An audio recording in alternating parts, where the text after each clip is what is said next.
fundador da Texis, empresa que fabrica pás para turbinas eólicas. E a Texis hoje é a maior fabricante de pás customizadas do mundo. E eu acredito que todos vocês aqui saibam que a energia eólica, ela é a forma hoje mais limpa e sustentável para gerar energia elétrica. Não é à toa que ela é a forma que mais cresce no mundo todo. E aqui no Brasil, e nós somos agraciados por Deus, porque a gente tem o melhor vento do mundo. Eu costumo dizer que a gente tem um pré-sal de vento na superfície, né? A gente não precisa andar lá, cavar 7.000 metros para a gente chegar nessa fonte. E melhor ainda do que isso, ele é inesgotável. É uma bênção. E a energia eólica, ela entrou muito cedo na minha vida, em tempos que ninguém falava dela. Mas a minha paixão por criar projetos e transformá-los em realidade começou mais cedo. Com 15 anos, eu fiz um submarino para 2 pessoas. E, bom, isso foi lá em Curitiba, né? Eu morava com meus pais, japoneses, né, que migraram quando crianças, com meus avós para o Brasil, no começo do século passado, 1930.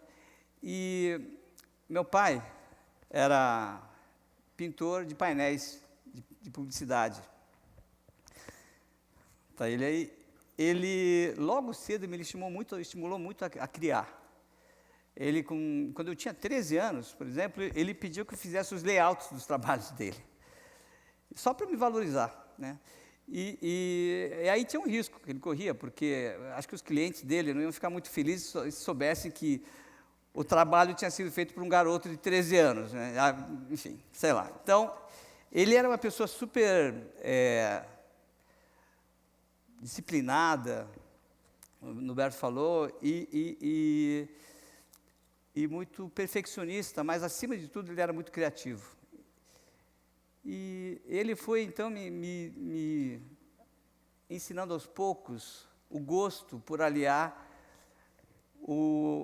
a paixão pela perfeição estética e aliar isso com a perfeição funcional. É isso que eu, enfim, desde cedo aprendi a gostar. E lá pelas tantas, eu decidi que eu queria fazer um submarino. Comecei fazendo um projeto, pensando em todas as funcionalidades do submarino. Ele tinha que, enfim, queria que acomodasse 2 pessoas, aí tinha que ter as funções de submergir, era bom que ele emergisse também, né? Tinha que ter equilíbrio, enfim, controles e tudo. Ele tinha que ser totalmente vedado à água, ele tinha que ter os tanques de lastro, controles para que isso fosse feito de uma forma equilibrada, tinha os profundores, leme, a bomba d'água que era para manual, né? E tudo isso eu consegui fazer tudo isso, resolver cada um daqueles problemas e colocar numa estrutura de tambores de óleo que tinha na época, com a ajuda de um funileiro que tinha uma oficina perto do trabalho do meu pai. E aquilo tudo ficou pronto, e eu de última hora resolvi colocar numa feira de ciências, e eu acabei ganhando a feira de ciências, e teve muita repercussão lá em Curitiba, saiu em jornais, TV, me chamaram para entrevistas e tudo, e até me retraí um pouco por causa disso. Mas aquela glória de ter começado um projeto e ter concluído a minha primeira grande experiência como engenheiro, aquilo foi muito bom. E está aí aqui, meu submarino. Ali sou eu, os funileiros, meu pai. E quando meu pai fez aquela pintura final do submarino e que eu vi ele ali pronto,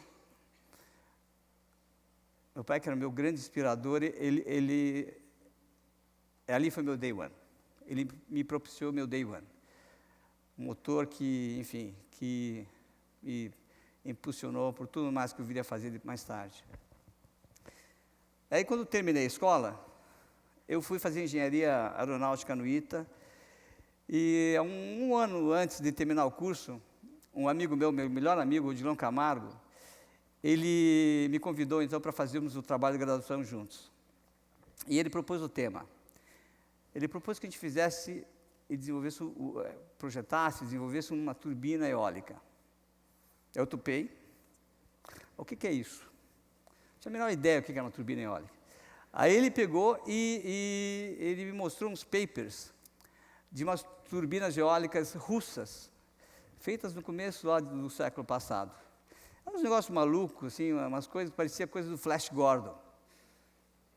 Que eu espero que vocês saibam quem é o Flash Gordon. Né? Bom, se vocês não sabem quem é Flash Gordon, pergunta para o pai, porque o pai tem que saber. Agora, se nem o pai sabe, vocês têm que estar no parquinho, porque vocês são muito novos aqui. Aqui é coisa de adulto, entendeu? Então, enfim. Mas a proposta era fazer uma coisa que tinha pouquíssima informação, tinha muito desafio, uma coisa nova, enfim, estava perfeito, tudo que a gente queria. E aí a gente completou, fez o projeto, desenvolveu, e além de ter sido muito legal ter trabalhado numa coisa que era pouco conhecida, convencemos os mestres a nos graduarem em engenheiros. Não podia ser melhor, perfeito. Bom, enfim, saí, formei, e eu queria montar uma empresa, mas eu queria que essa empresa fosse de base tecnológica. E aí eu sabia que, para isso, eu teria que me aprofundar numa tecnologia, enfim, me especializar. E a tecnologia que, na época, me atraía muito era a tecnologia de materiais compostos avançados, que era uma coisa que era nascente e muito promissora. E aí, então, eu aceitei um convite para trabalhar no IAE, no Instituto de Atividades Espaciais, porque eu sabia que ali estavam sendo feitos alguns trabalhos dentro dessa tecnologia. Bom, aí, a primeira missão que eu recebi nesse instituto, pasmem, era para criar e chefiar o laboratório de materiais compostos avançados. Eu tinha 21 anos, né? Então, e não era só isso que teve de coincidências incríveis aí nessa carreira. Naquela época, o Instituto tinha uma cooperação científica com o Instituto de Atividades Espaciais da Alemanha, Stuttgart. E justamente na época que eu entrei, os alemães decidiram fazer o projeto de uma turbina eólica no Instituto de Atividade Espacial. E o Brasil e a Alemanha tinham passado por uma crise, né, a crise do petróleo, e os países estavam procurando alternativas energéticas. E aí, para o lado brasileiro, que eu e o Dilon coordenamos, cabia a gente ajudar no desenvolvimento das PAS. Mais outra coincidência. Bom, aquele trabalho, o que mais me marcou em trabalhar junto com esse instituto, foi o trabalho da equipe alemã, coordenada pelo, hoje, meu grande amigo, Jens-Peter Molle, porque, vocês sabem, o brasileiro é muito criativo, muito aberto à inovação, mas uma coisa que os alemães ensinaram, acho que mais vezes o que o Norberto falou, é que era muito importante ter um rigor na organização e na documentação dos trabalhos para que aquilo evoluísse rápido. O trabalho que foi feito, então, era um projeto de uma turbina eólica de 100 kW, 25 metros de diâmetro, e ele foi construído, foi montado lá perto de Stuttgart, e muitos dos conceitos inovadores que foram colocados, inéditos ali, colocados naquele equipamento, estão sendo aplicados até hoje, nessas modernas máquinas.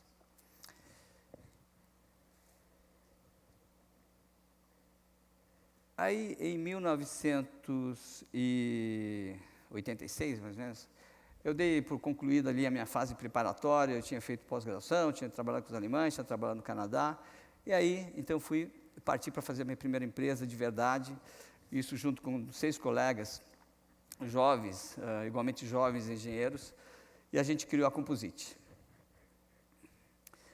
A ideia era aplicar aquela tecnologia que nós tínhamos, na qual a gente tinha se especializado, e trabalhar e fazer trabalhos para o Programa Espacial Brasileiro. E depois de alguns anos, acho que um trabalho bem sucedido, a gente desenvolveu os principais componentes do Programa Espacial. Eu lembro que a gente teve até o ministro da Aeronáutica nos cumprimentando e dizendo que nós éramos heróis, porque aquela empresa tinha colocado o Brasil num clube seleto de 5 países que detinham aquela tecnologia. Mas aí teve a crise, aquela crise dos 80% de inflação ao mês e tal, e o governo, e o Ministério da Aeronáutica, enfim, com dificuldade de caixa, começou a atrasar nossos pagamentos, a gente tinha atraso de pagamento de até 6, 8 meses, 10 meses, a 60% ao mês, não ao ano. Então isso tinha um impacto muito grande, a gente recebia só o principal. E por outro lado, o mesmo governo cobrava o imposto, e se a gente atrasasse um dia, a gente tinha uma multa de 50% e era corrigido diariamente, né?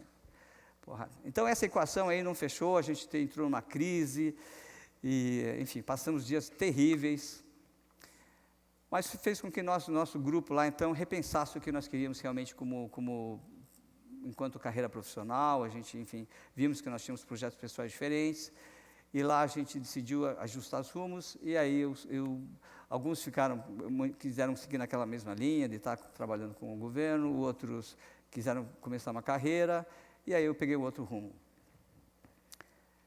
Eu convidei, então, 2 amigos, o Philips Lemos e o Léo Sanay, para montar a Techsys. E mais tarde veio se juntar o Alain Barreto. E a ideia era continuar trabalhando com aquela tecnologia, mas agora era para o mercado mundial e queria que fosse uma empresa diferenciada por tecnologia, enfim. Eu trazia comigo os aprendizados muito valiosos da época da Composite. Eu, até para não esquecer, eu escrevi num caderninho lá todos os pontos importantes que eu tinha de aprendizado.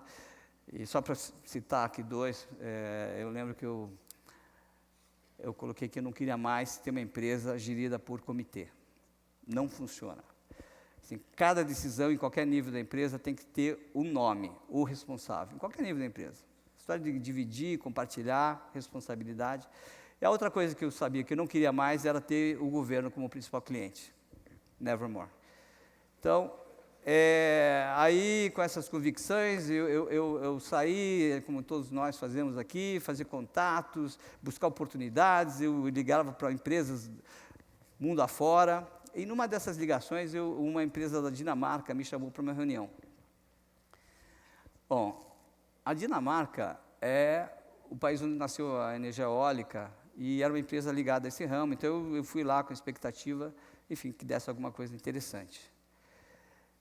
E eu lembro que quando eu estava a caminho da reunião lá na Dinamarca, eu estava num trem, é um episódio que acho que vale a pena mencionar. Eu estava ali no trem, sozinho, com a minha pastinha na mão, olhando pela janela, aquela vastidão plana, tudo branco, neve, aquela sensação de solidão. Aí eu fiquei pensando, o que é que eu estou fazendo nesse fim de mundo?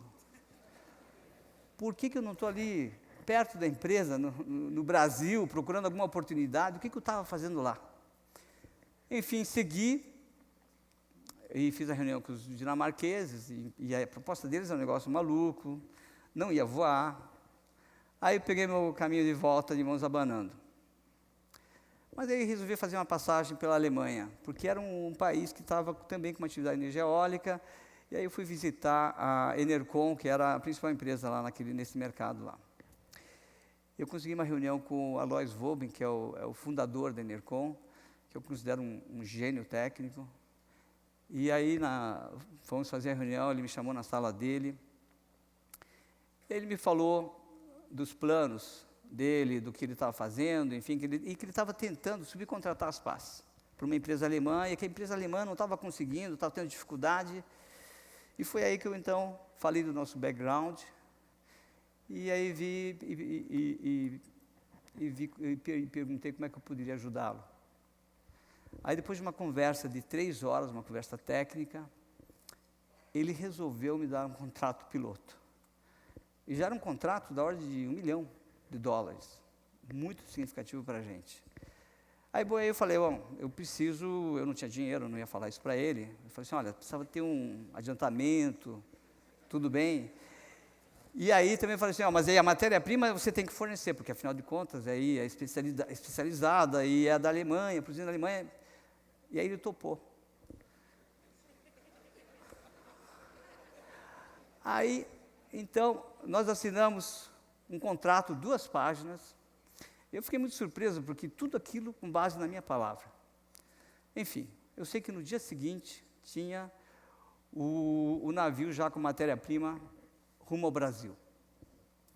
Aí eu vim correndo para cá, a gente era em São José dos Campos, aí saímos correndo para procurar um lugar para fazer.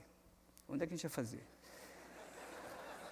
E as pás tinham 19 metros, né? Então eu precisava de um espaço grande que coubesse uma linha de produção para fazer uma pá daquele tamanho, peças daquele tamanho. Enfim, procuramos São José dos Campos, Caçapava, Taubaté, Mogi, Jacareí, a gente não achava. Aí um amigo meu de Sorocaba ligou e disse: eu sei que você está procurando um lugar. E ele tinha achado um lugar exatamente do tamanho que a gente precisava, que eu queria, que era 130 metros por 50 metros, enfim, exatamente no tamanho. Aí, rápido, a gente mudou para lá, a gente foi para Sorocaba, cidade que nos acolheu tão bem que a gente está lá até agora, depois de 17 anos. E a gente começou mãos à obra, né? Começou a contratar, arrumar a infraestrutura, contratar gente, treinar a gente. E veio matéria-prima, em poucas semanas a gente já estava com a produção rodando as primeiras pás. E quando as pás ficaram prontas, as primeiras, a gente chamou o Vobem para olhar as pás. E ele veio junto com o chefe de engenharia dele, que era o professor Schultz. Aí quando o Vobem viu a nossa pá, ele ficou muito impressionado. Ele falou assim que aquela pá era a melhor pá que ele já tinha visto na vida dele. E o Schultz, que era um sujeito comedido e tal, técnico, ele olhou aquilo e falou: pô, mas isso parece um salão de dança. Tamanha era a beleza construtiva do interior da pá. E aí a gente tinha conseguido aquilo que todos nós queremos, não é? Que é encantar o cliente e superar as expectativas. O que a gente percebeu naquele momento é que nossa tecnologia, materiais compostos, realmente era um diferencial muito importante dentro do mercado eólico. A gente, então, começou a fazer a produção, mas como era uma coisa inédita, a cada passo a gente tinha um desafio. Por exemplo, como é que a gente ia mandar aquelas pás de 19 metros para o outro lado do Atlântico, lá para a Alemanha, e elas chegassem intactas? E mais, como é que a gente ia mandar aquelas pás lá para lá e que elas chegassem competitivas, concorrendo com empresas que estavam ali do lado do cliente? E essas questões iam aparecendo, mas aí a nossa sobrevivência dependia da gente achar soluções para essas questões. Aí eu vou dizer uma coisa para vocês: sobrevivência é um ótimo incentivo para a criatividade. A gente achou soluções incríveis, inovadoras, a gente já fez muitas patentes e a gente já estava começando a produzir, então. Em 2 anos, a gente estava fazendo 80% de todas as pás que ele precisava e mandando para a Alemanha. O Vobem ficou tão impressionado com a qualidade, com a nossa capacidade de realização, que ele pegou e falou assim: pô, eu vou produzir a turbina inteira aí. E colocou uma fábrica de produção de turbinas a 1.000 metros da nossa fábrica. Então, além de fazer as pás, a gente atraiu uma empresa alemã aqui para o Brasil. E aí, as coisas indo a mil maravilhas, mas aí um dia a Enercon ficou com o interesse de comprar a Texis. E isso gerou um conflito seríssimo de interesses, porque a nossa ideia era ter uma empresa de longo prazo. E aí eu resolvi, então, interromper o contrato com a Enercon e preservar o relacionamento com o Vobem. Mas foi uma decisão dura, porque isso representava, na época, a gente já estava com 600 funcionários, e aquilo significou reduzir o quadro para menos de 100 pessoas. Então, eu não vou nem falar do período doloroso que foi essa época, né? Vocês todos devem, pelo menos, saber, alguém do vizinho aí deve ter passado isso. Aí nós voltamos os olhos para os Estados Unidos, colocamos o foco lá. Em poucos anos, a gente já liderava o mercado americano, a gente tinha market share aí de 40%, mais ou menos lá, e tínhamos como cliente a GE. A GE é uma empresa extremamente exigente, né? E era uma interlocução incrível em termos técnicos, uma ótima interlocução técnica. Isso tudo nos ajudou a ter um cliente muito exigente, é importante, porque isso nos ajuda a consolidar a tecnologia que temos hoje. Mas também, por nosso lado, eu considero que a Techsys foi fundamental para que a GE chegasse rapidamente da 11ª posição que eles ocupavam no mercado eólico para a 1ª posição, hoje a maior fabricante de turbinas eólicas do mundo. E acho que a gente teve uma contribuição decisiva para isso. Bom, nós estamos crescendo a 70% ao ano durante 6, 7 anos seguidos. E aí, em 2007, a gente conseguiu um financiamento do BID para que a gente pudesse manter esse ritmo de crescimento.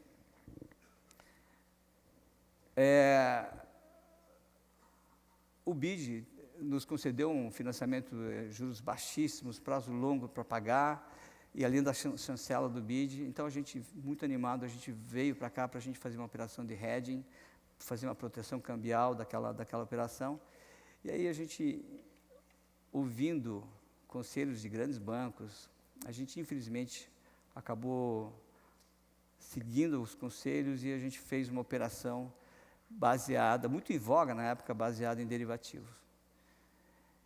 E aí, com a questão do Lehman Brothers, que o Carlos falou, o dólar subiu, e aí foi um desastre. Subiu muito rapidamente, e a gente teve um prejuízo monumental, e uma empresa que era extremamente saudável, ela, da noite para o dia, ficou com o patrimônio negativo. Bom, fui rapidamente para o BID, falei que aquela operação não podia acontecer, porque os fundamentos da empresa tinham mudado totalmente. A operação, o financiamento, evidentemente, não saiu, e ainda os bancos tinham fechado todos os créditos, linhas de crédito, dada a crise, e, para culminar, o mercado eólico caiu para menos da metade. E aí a empresa entrou numa pior crise da história dela. Mas